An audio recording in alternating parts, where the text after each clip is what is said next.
My First Little House books. Christmas in the Big Woods by Laura Ingalls Wilder.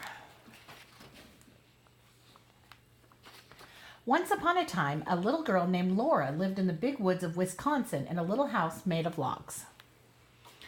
Laura lived in the little house with her pa, her ma, her big sister Mary, her little sister Carrie, and their good old bulldog Jack.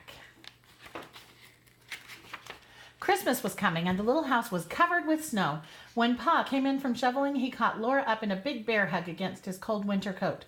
His mustache was covered with melting snowflakes. Ma was busy all day long cooking good things for Christmas. She baked bread and apple pies and filled a big jar with cookies. Laura and Mary got to lick the spoon. Mama, I'm hungry. Pa and Ma showed Laura and Mary how to make molasses candy by pouring hot sugar and molasses syrup into pans of snow. The syrup hardened at once and turned into candy. Laura and Mary could eat one piece each, but the rest was saved for Christmas Day. The day before Christmas, Aunt Eliza, Uncle Peter, and cousins Peter, Alice, and Ella came to visit. Laura and Mary heard sleigh bells ringing, and then a big bobsled came out of the woods. Aunt Eliza, Uncle Peter, and the cousins were inside, covered up with blankets. When everyone came inside, the little house was filled to the seams. Jack ran around in circles, barking happily. Now there were lots of children to play with. Laura and Mary and the cousins put on their warm coats and mittens and scarves and went outside to make pictures in the soft, deep snow.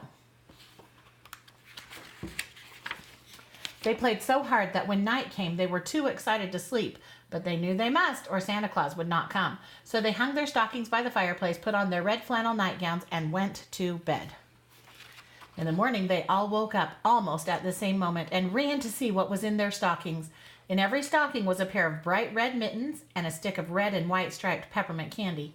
They were so happy they could hardly speak.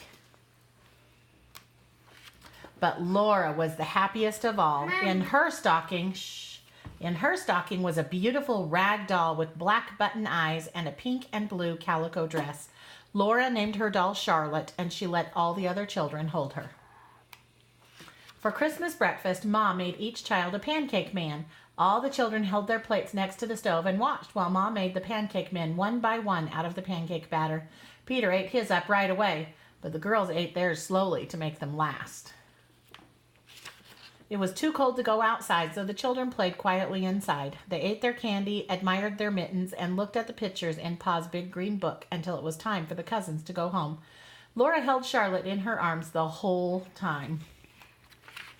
At last, Aunt Eliza, Uncle Peter, and the cousins bundled up in their coats and blankets and got into the bobsled. "Goodbye," they called, and off they went into the woods. In a little while, the happy sound of sleigh bells was gone, and Christmas was over. But what a happy Christmas it had been. The end.